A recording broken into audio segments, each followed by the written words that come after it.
जय गुरुदेव। अनंत कोटि ब्रह्मांड नायक सदगुरुदेव के चरणों में कोटि कोटि प्रणाम वंदन। हर हर महादेव। शंभो शंकर शंभो शंकर। देखिए, एक प्रश्न काफी लोगों के हैं कि जीवन में मैंने काफी एक अमृतवाणी में बताया था कि सफलता का जो रहस्य है वो क्या है, कि हम इंसान कार्य करता है। काफ़ी लोग इसमें हैं भक्त, और जो नौकरी करते हैं, जॉब करते हैं कहीं पर ऑफिस में, कोई खुद का व्यवसाय करता है। देखिए, सफलता का एक रहस्य है बहुत बड़ा, कि हम अपने आप को कोई कार्य समर्पित ना करें। हमने एक बात आती है कि पहले गुरुदेव पैसे होने चाहिए, फिर मैं धर्म करूंगा।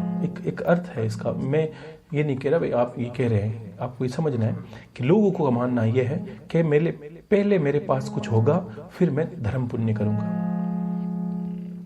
आप रोटी खाते हैं क्या? खाते हैं गुरुदेव। तो देखिए, धर्म का आधार क्या है कि एक शब्द है, जाका पड़िया स्वभाव और जासी जीव सु। जिस इंसान के जैसे स्वभाव जीवन में उतर गए, वो उसके अंत तक चलेंगे। अगर किसने धर्म करने का स्वभाव पकड़ लिया है तो कोई भी उसको अधर्म पे ले जा नहीं सकता, क्योंकि उसका पथ वही है, उसके जन्म के साथ ही जाएगा उसका स्वभाव, क्योंकि ईश्वरीय गुण है ये। तो धर्म का क्या आधार है? धर्म का आधार है कि छोटे से अपने पास हर इंसान, एक समय था जब रुपया पैसा था नहीं, लोगों को कौड़ी दिखने में नहीं आती थी। आज संध्या से पहले कपट करके भी आप लाखों रुपए कर सकते हैं, मेहनत करके भी कर सकते हैं, किसी तरह कर सकते हैं। और हर इंसान ऐसा भूखा तो मुझे तो नहीं लगता कोई होता होगा, जीव जंतु पशु पक्षियों के अलावा। इनको धर्म में प्रधान बोला गया है। और एक जो छोटा है, जिसको लगता है मैं सक्षम नहीं हूं, इतना ही सक्षम नहीं है कि आप 5 रुपए 10 रुपए 2 रुपए 1 रुपया, आपके 1 रुपए से भी लोगों की भूख मिट सकती है। ये जरूरी नहीं कि आप किसी को भोजन खिलाएं। 5 रुपया में एक छोटा सा बिस्किट का पैकेट आता, नहीं आता था 5 रुपए में आप कम से कम जवार बाजरा कुछ लोगे तो भी 5 रुपए का आ जाएगा। आपको बस एक आदत डालनी है। एक प्रश्न जो था क्या है कि सफलता किस में मिलती है? इसमें गीता पर एक छोटा सा बात कहूंगा मैं। गीता पर जब वो प्रसंग कहा, जब भगवान ने गीता कही अर्जुन को, मैंने ये बात बोली थी, फिर बोल रहा हूँ, अच्छे से सुन लेना। जब भगवान ने कृष्ण ने अर्जुन को गीता बोली, तब ये बोला कि अर्जुन तू सोच कि अगर सामने वाला पूरा पथ अधर्मी है और तुम्हें लगता है तुम्हारे पक्ष में धर्म है, तो ये कैसे मान्य हुआ? अर्जुन का सामने वाला पक्ष तो केशव अधर्मी है ही। इन्होंने द्रौपदी का चीरहरण किया, हमारे साथ अत्याचार किया, हमारी जमीन जायदाद, हमारा सब कुछ लूट लिया उन लोगों ने। और मेन वो भी हम सह लेते, लेकिन एक स्त्री के साथ, हमारी पत्नी के साथ अभिमान, जो अपमान है उसका, वो कैसे सहे? तो भगवान ने कहा कि अब इसको आपको अपने जीवन से जोड़ना कैसे। देखिए कि भगवान ने कहा कि तुम्हें लगता है सामने वाला पक्ष अधर्मी है, कि हाँ लगता है, तो फिर अपने पक्ष में थोड़ा निहारो अर्जुन। ये धर्मराज पुत्र युधिष्ठिर है, तुम्हारा बड़ा भाई, जिसने कभी अधर्म नहीं किया। दुशासन ने द्रौपदी का चीरहरण किया। तो ये सोचो कि जो जुआ चला था, जो चौपड़ चली थी, आप भाई भाई आपस में खेल रहे थे, अगर चीरहरण करने वाला व्यभिचारी है, अत्याचारी है, तो अपनी पत्नी को दांव पे कौन लगाता है? वो कौन हुआ? उसकी गलती बाद में, तुम खुद एक बीच में खड़े होकर सोचो आप। तो अर्जुन ने कहा बिल्कुल, इसका मतलब तो मेरा भाई भी अधर्मी है। भगवान का कैसे नहीं है बताइए? वो जुआ छोड़ के उठ सकता था अपनी हार मान के, लेकिन अभिमान के दम पर इंसान कभी कभी अधर्म कर देता है। एक बात है सब पे लागू होती है कि ज्ञान अंध और मद अंध। मद अंध होता है अभिमान का अहंकार, और ज्ञान अंध होता है संतों का अहंकार। अगर मुझे लगे कि मुझे ज्ञान है, आप सब लोगों ने ऐसा कर दिया, गुरुदेव जानते हैं, तो संत को भी अभिमान हो सकता है। ध्यान रखना, ये दोनों अभिमानी दोनों काम के नहीं है। तो युधिष्ठिर अपने अभिमान के चक्कर में मद आंध जिसको बोलते हैं, पत्नी को दाव लगाया। भाइयों तक सीमित था, पत्नी को दाव नहीं लगा सकती, पत्नी कोई संपत्ति नहीं है आपकी। तो युधिष्ठिर अधर्मी हुआ कि नहीं हुआ? अर्जुन ने कहा हुआ भगवान, बिल्कुल हुआ। इस भीम को देखो तुम, कितना बलशाली है। वही ये सभा में था, वही ये उपद्रव कर सकता था, किसी तरह रोक सकता था सब कुछ। एक जहां झगड़ा अलग बात है, जहां स्त्री का अपमान होता है आपको मुंह तोड़ के बोलना चाहिए। वहां सब मारे क्यों गए भगवान की दृष्टि में? क्योंकि भीष्म पिता एक प्रतिज्ञा से बंधे, उन लोगों ने एक मूढ़ प्रतिज्ञा को अपने जीवन में धारण कर रखा था, जो किसी के सहायक नहीं बन सकती, किसी का कार्य नहीं कर सकती। भीष्म पिता ने अधर्म थोड़ी किया था, लेकिन घोर अधर्मी थे। कैसे थे? कि उसी सभा में वो हाजिर थे और उतने ताकतवर बलशाली थे कि उसका सामना कोई नहीं कर सकता, फिर भी वो मुंह बंद करके बैठे रहे, इसीलिए मृत्यु के कारण बने और अधर्मियों के पक्ष में गए। वो ज्ञानी नहीं थे, ज्ञानी होके भी मूर्ख थे। और ज्ञान की दृष्टि में अगर महाभारत को देखें तो भीष्म का अर्थ क्या है? भर्म रूपी भीष्म। जब ज्ञान के पथ पर चलते हैं तो देखिए पूरी महाभारत खत्म हो गई, ये भ्रम नहीं मरा। पूरी महाभारत खत्म होने को है, दुनिया मर चली थी, लेकिन ये सरसैया पे अभी तक सो रहा था। ये ज्ञान की दृष्टि से है भ्रम रूपी भीष्म, कि भगवान के पथ पे चलते हैं तो भी हमारा भ्रम खत्म नहीं होता, कि हमें हो सकता है कुछ अच्छा हो जाए और कुछ अच्छा हो जाए, कभी हमारा समय आ जाए। भ्रम है इंसान के अंदर में, भ्रम कभी खत्म नहीं होता अंत समय तक। जो अंतर की गीता है। तो अर्जुन को इस तरह भगवान ने समझाया कि भीम भी अधर्मी है, तुम भी अधर्मी हो, तुम भी वहां खड़ी थे, ये गांडीव भी तुम्हारे पास था। लेकिन कारण क्या है कि तुम लोगों ने समझा नहीं ज्ञान के अर्थ को, धर्म के अर्थ को नहीं समझा। भगवान झूठ बोलते, लेकिन भगवान झूठ बोलते थे, लेकिन भगवान का कारण, भगवान तभी झूठ बोलते जब लोगों का हित होता। अपने हित के लिए नहीं बोलते, और पर हित के लिए कुछ भी बोला जाए, मैंने पहले ही कहा था, सत्य, सरलता और प्रेम यही वो सत्य है जो पर हित के लिए किया जाए। तो अर्जुन को कैसे मुंह से निकाला? ये सुना कि दोनों पक्ष अधर्मी हैं, तुम भी अधर्मी हो। तब अर्जुन ने ये सब कुछ समझ नहीं पाया। तब अर्जुन को ये समझाया कि अर्जुन, ये इस युद्ध को तुम महायुद्ध बना सकते हो। अगर तुमने ये सोचा कि तुम अपनी पत्नी का बदला लेने के लिए यहाँ आए हो, तो तुम वो छोटे स्तर पर युद्ध करोगे। तुम ये सोचो कि 5 पत्नी, पुरुषों की पत्नी जो द्रौपदी है, जो यज्ञसेनी है, जिसके साथ व्यभिचार हो सकता है, उसका अपमान हो सकता है, तो इस समाज में एक सामान्य स्त्री के साथ क्या नहीं हो सकता। ये सोच के तुम सभी स्त्रियों के लिए युद्ध करो अर्जुन। ये था इसका सार, जो बेस बोलते हैं जिसको, इसको आधार।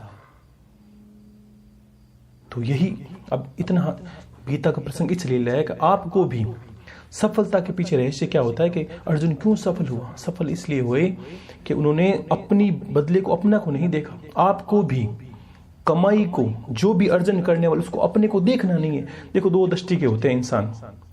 पहले बेवकूफ बनाते हैं कि हम गुरुदेव कुछ करेंगे, उसके बाद सब कुछ करेंगे, तो आप अपने आप को बेवकूफ बना रहे हो। मैंने बोला ना, स्वभाव पहले आता है, बाद में कोई ये बोल दे कि गुरुदेव पहले ग्राहक आएंगे फिर मैं दुकान खोलूंगा, तो वो मूर्ख है। पहले आप दुकान खोलोगे फिर ग्राहक आएंगे। यही वो स्वभाव है कि पहले आपके अंदर गुण आएगा, क्या, कि लोगों के प्रति कुछ करने का। और अभ्यास शुरू हर स्तर पर कर सकता है, छोटे से छोटा जीव जंतु के लिए करिए।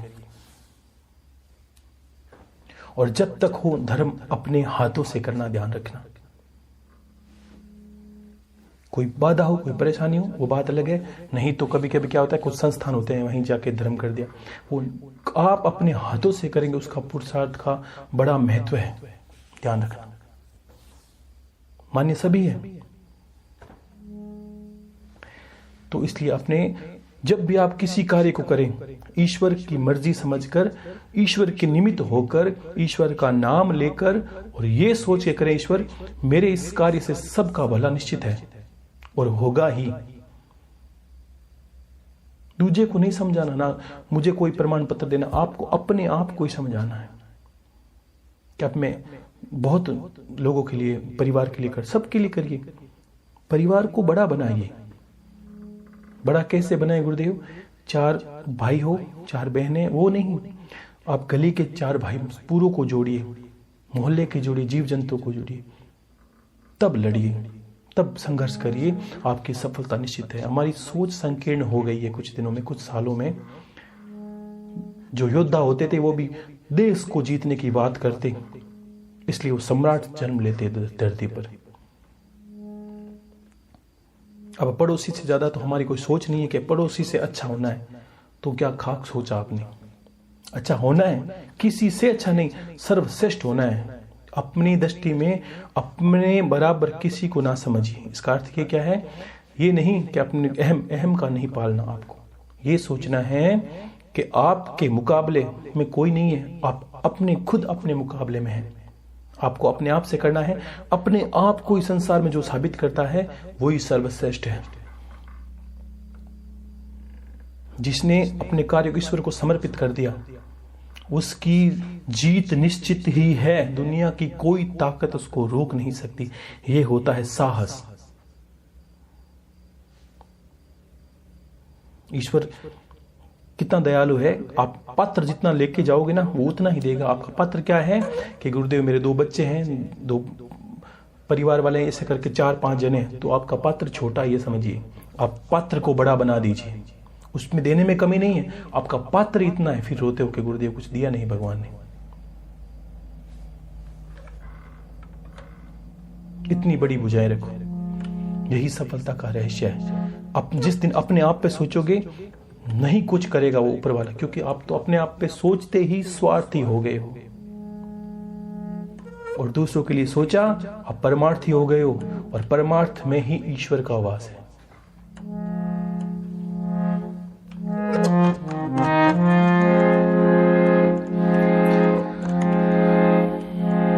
संत बड़े परमार्थी न शीतल जारांग, तपत बुझावे औरों की वे दे दे अपना रंग।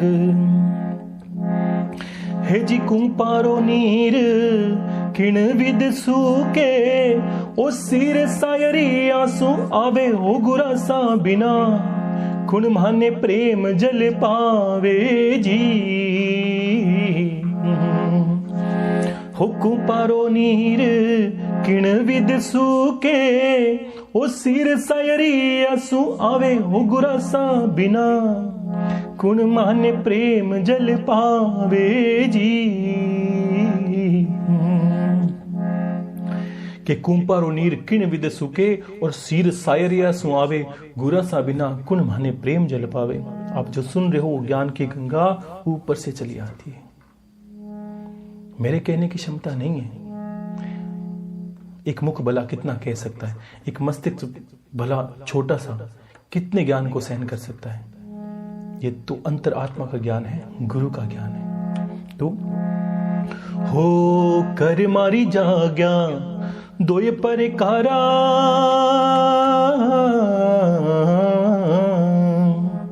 कर मारी जाग्या दोय परकारा, शुभ अशुभ कहावे जी।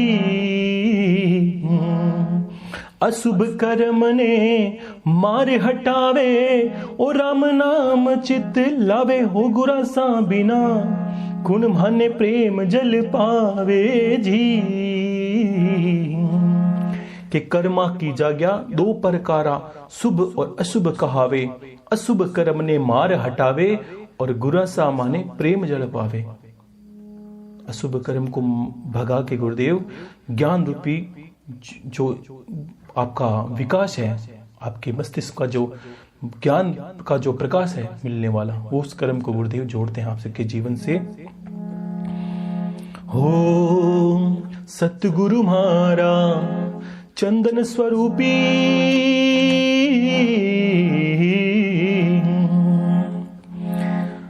फूल वासना लावे जी,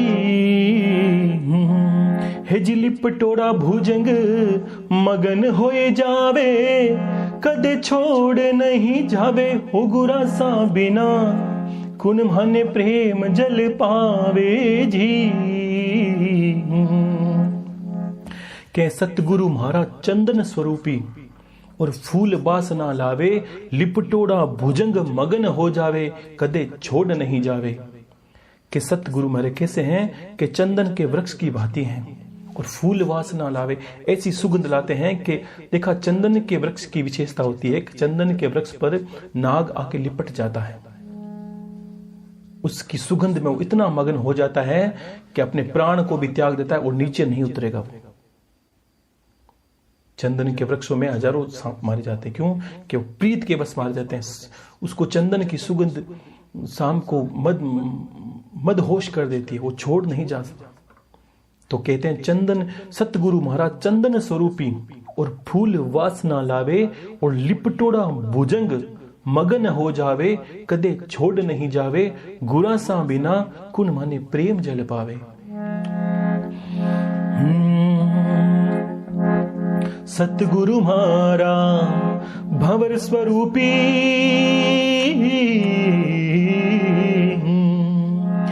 सतगुरु म्हारा भंवर स्वरूपी, कीट पकड़ घर लावे जी,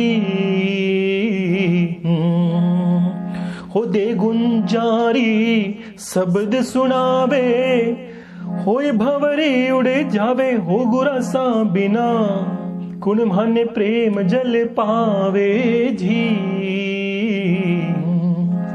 कहे सतगुरु मारा भंवर स्वरूपी। भंवरा एक जो छोटा सा कीट होता है, हमने देखा फूलों पर जो रस चूसता है कि भंवरा। सतगुरु मारा भंवर स्वरूपी और कीट पकड़ घर लावे, और दे गुंजा की शब्द सुनावे, और भंवर उड़ जावे। भंवरे की प्रजाति नहीं होती। भंवरा क्या करता है, एक छोटे से किसी भी जो छोटी कीड़े मकोड़े उसका कोई भी कीड़ा पकड़ के चला लेके आ जाता उठा के, और अपना जो घर होता बना हुआ उस घर के अंदर उस कीड़े को रखता है, और अंदर से जहां मुख होता है उस मंद भंवरे की गुंजन होती है, हमिंग जो होते हैं वो उस घर के अंदर करता है, उस कीड़े के कानों में डालता है। सतगुरु मारा भंवर स्वरूपी, कीट पकड़ घर लावे, दे गुंजा की शब्द सुनावे, और होर भंवर उड़ जावे। तो को कीड़ा क्या करता है, जिसने कभी कुछ देखा नहीं, आंखों से अंधा, और सिर्फ गुंजन को पकड़ता है भंवरे को, ऐसी गुंजन करता है भंवरा कि कीड़े का प्रारूप भंवरे का प्रारूप हो जाता है। वो कीड़ा किसी भी योनि का हो, लेकिन वो उसका शरीर का विकास भंवरे की भांति होने लगता। कितना विचित्र ज्ञान है ये। वो भंवरा हो जाता है कीड़ा।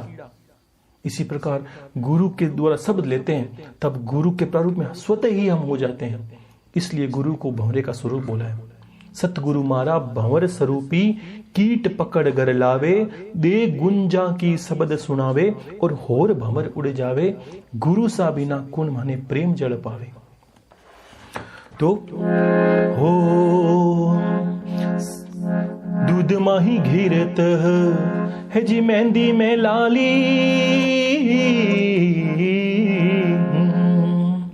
दूध माही घिरत मेहंदी में लाली, ज्ञान गुरा ससुआवे जी।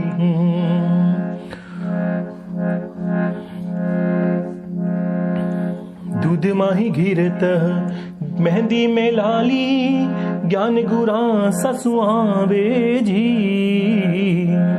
कहत कबीर सुनो भाई साधो, कहत कबीर सुनो भाई संतो, ए तो भागपुर वेला पावे हो गुरा सा बिना, कुन माने प्रेम जल पावे जी।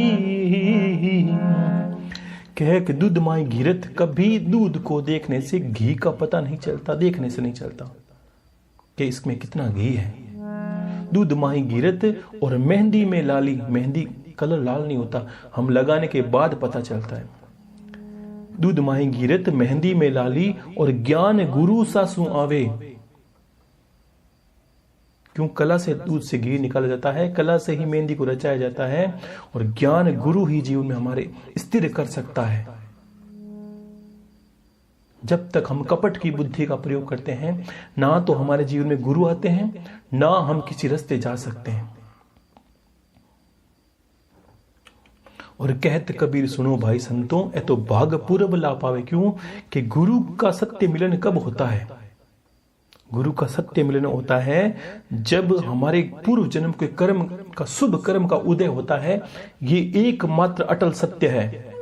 गुरु का मिलन, जब हमें गुरु मिलता है तब हमारे पूर्व जन्मों के प्रचंड जो पूर्व जन्म है और जो हमारे पूर्व जन्मों के धर्म के एक आधार बन के जब एक चीज को प्राप्त करना होता है, तब हमें गुरु मिलता है। ना लाभ, ना घाटा, ना हमें कोई फायदा होता है, ना नुकसान, सिर्फ एक गुरु मिलता है। अनंत जन्मों के पुण्य उदय होने से गुरु की प्राप्ति होती है।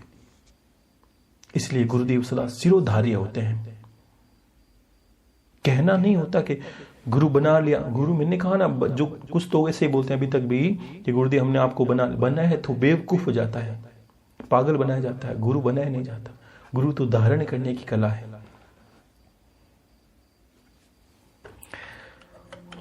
तो फिर ऐसे ही जीवन में अग्रसर होना है अपने ज्ञान के पथ पर। अपने आप को निहारना है कि मैंने क्या बोला, आपको यही अनुभव करना है गुरुदेव, जब आप जैसे थे मिलने के बाद आज वैसे हैं क्या कि नहीं है गुरुदेव, इसका मतलब आप सत्य रास्ते पर चल रहे हैं।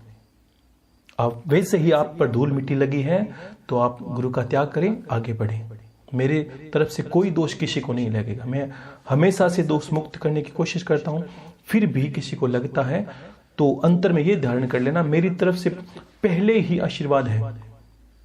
हे परमात्मा, हे गुरुदेव, किसी के कोई और ज्ञान की तलब है तो और ज्ञान को खोजे, गुरु दोष उसको कभी नहीं लगे। मेरी तरफ से आप पूरे आजाद हो। इसलिए ईश्वर की प्राप्ति करें और सब कुछ करते हुए प्राप्ति करनी है। सब कार्यों में ईश्वर सफल करता है, ये ध्यान रखना। जीवन को, जब तक आप जीवन के आधार को ईश्वर को आधार नहीं बनाते, तब तक ही आपके साथ गंदी घटनाएं होती है, तब तक ही आप मारे जाते हो, तब तक ही आप सुख और दुख में पीछे जाते हो। आपको गुरु मिलने के बाद, ईश्वर की प्राप्ति होने के बाद, ना तो सुख चाहिए ना दुख चाहिए। क्यों? आपको बीच के रास्ते से चलना है। ये गुरु का कार्य है। ये नहीं कि गुरुदेव आगे अब तो आप चमत्कारिक हो जाओगे, अब तो आपको बस दुख ही नहीं सताएगा, आपको कोई रोग नहीं होगा, पीड़ा सब होगा। जो शरीर में है, ईश्वर को हुआ तो आपको भी होगा, बड़े बड़े संतों को हुआ तो भी आपको होगा। लेकिन शरीर को सब कुछ इतना महत्व देने की जरूरत नहीं है। इसको तो बस जहां तक स्वस्थ है परिवार के लिए करिए, जितना हो सके परिवार। क्यों? आपसे जुड़े हैं, आपकी आशा में है सब लोग। आप कमाते हो तो पुत्र परिवार भी आशा में है, गांव है तो आप भी, परिवार वाले भी आशा करते हैं। उस आशा को पूरी कीजिए जब तक आपका सामर्थ्य है, और अंतर में ईश्वर की कामना कीजिए। हे भगवान, मुझे तो बस आपसे ही मिलना है, किसी से प्रयोजन नहीं होगा तब ईश्वर की प्राप्ति होगी। मैंने क्या बोला? कामनाएं ही 84 लाख योनियों का कारण है। और कामनाएं किस में उठती है? मन के अंदर उठती है। और गीता में कहते हैं, मना नाम मनुष्य नाम कारण बंधन मोक्षार्थ। मन ही मनुष्य के कारण बंधन और मोक्ष का कारण है। इसलिए मन का निरोध करना है। करिए भक्ति गुरुदेव की और अमृतवाणी को सुनते रहिए सतत। ठीक है ना? छोटी छोटी बातों को पूछने की जरूरत है, अपनी बुद्धि से करिए। मैं आपको दोष मुक्त कर चुका हूं पहले से ही। अपनी कभी कभी होती है, कभी कोई बीमार पड़ जाता है, किसी को कोई दिक्कत हो, कोई बात नहीं, कोई दोष नहीं लगेगा। 2 दिन स्वस्थ होने के बाद कर सकते हैं आप। आपके पास ऐसे गुरु हैं, आपको कोई दोष नहीं लगेगा, कोई बंधन नहीं है आप पर।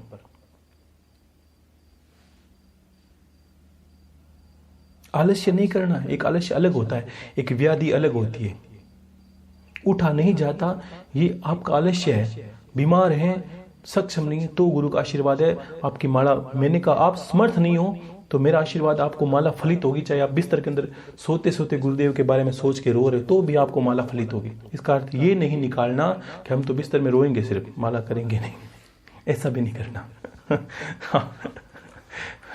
माताएं बहनी बड़ी बोली है, सिरुधारी है, मातृ शक्ति एक स्वरूप है ईश्वर का, मैं उसका सदा सम्मान करता हूँ। और ऐसे ही मेरी उम्र के हिसाब से सभी माता तुल्य हैं सभी, और गुरु शिष्य का संबंध अलग होता है, वो आपकी दृष्टि से है, मेरा देखो सबका अलग अलग भाव होता है। भावों से खेलना इंसान का कार्य है।